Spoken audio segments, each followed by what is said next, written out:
Méditation de la communauté des disciples du Christ vivant en ce vendredi de la 3e semaine du temps de l'Avent, année liturgique C. Évangile de Jésus-Christ selon saint Luc. Au chapitre 1, les versets 26 à 38. Au 6e mois d'Élisabeth, l'ange Gabriel fut envoyé par Dieu dans une ville de Galilée appelée Nazareth, à une jeune fille vierge, accordée en mariage à un homme de la maison de David appelé Joseph. Et le nom de la jeune fille était Marie. L'ange entra chez elle et dit : « Je te salue, comblée de grâce, le Seigneur est avec toi. » À cette parole, elle fut toute bouleversée, et elle se demandait ce que pouvait signifier cette salutation. L'ange lui dit alors : « Sois sans crainte, Marie, car tu as trouvé grâce auprès de Dieu. Voici que tu vas concevoir et enfanter un fils. Tu lui donneras le nom de Jésus. Il sera grand, il sera appelé Fils du Très-Haut. Le Seigneur Dieu lui donnera le trône de David son père. Il régnera pour toujours sur la maison de Jacob, et son règne n'aura pas de fin. » Marie dit à l'ange : « Comment cela va-t-il se faire, puisque je ne connais pas d'homme ?» L'ange lui répondit : « L'Esprit Saint viendra sur toi, et la puissance du Très-Haut te prendra sous son ombre. C'est pourquoi celui qui va naître sera saint. Il sera appelé Fils de Dieu. Or, voici que, dans sa vieillesse, Élisabeth, ta parente, a conçu, elle aussi, un fils, et en est à son 6e mois, alors qu'on l'appelait la femme stérile, car rien n'est impossible à Dieu. Marie dit alors : « Voici la servante du Seigneur, que tout m'advienne selon ta parole. » Alors l'ange la quitta.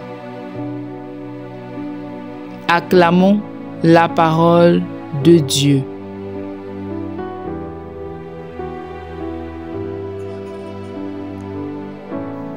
Méditation. Bien-aimés de Dieu, réjouissons-nous, exultons de joie, car voici venir les jours où le Seigneur, notre Dieu, vient nous visiter. Il nous rejoint au cœur de notre vie. Il vient chercher et sauver ceux qui étaient perdus. À quelques jours de cet événement central de l'histoire de notre salut, l'Évangile en particulier nous donne de contempler la figure de la Vierge Marie, celle par qui notre Seigneur et Sauveur est venu dans le monde. Avec elle, en effet, nous apprenons à écouter le Seigneur et à conformer nos projets aux siens. Face au message de l'ange, en effet, Marie est humble, confiante et généreuse. Elle laisse transparaître une attitude d'abandon. Elle ne se pose pas trop de questions. Elle adhère au message de l'ange. « Je suis la servante du Seigneur, que tout m'advienne selon ta parole. » Elle se reconnaît servante du Seigneur et se montre entièrement disponible à l'œuvre de Dieu. C'est ce que le Seigneur attend également de nous. Une entière disponibilité, le don total de notre volonté. Nous devons conformer notre volonté à celle du Seigneur, nos projets aux siens.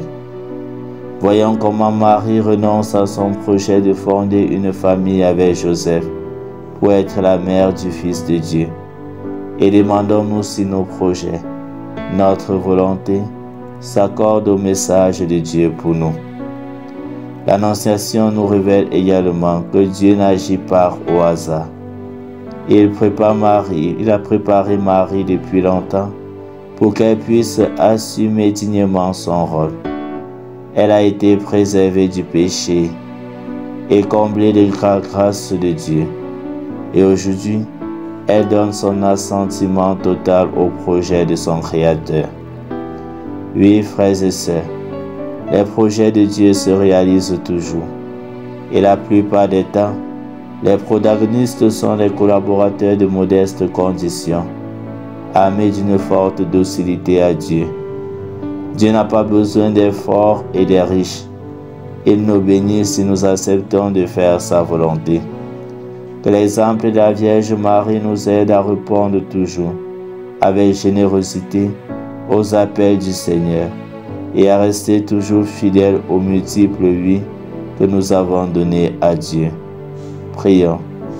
Seigneur Dieu Tout-Puissant, tu as réalisé l'impossible à Marie afin de porter ton salut au monde. Et aujourd'hui, nous pourrons admirer avec quelle humilité, quelle confiance et quel abandon elle a accueilli l'annonce de sa maternité divine.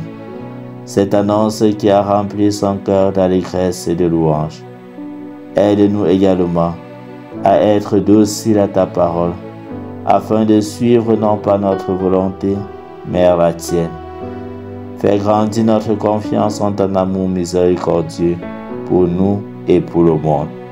Intercession.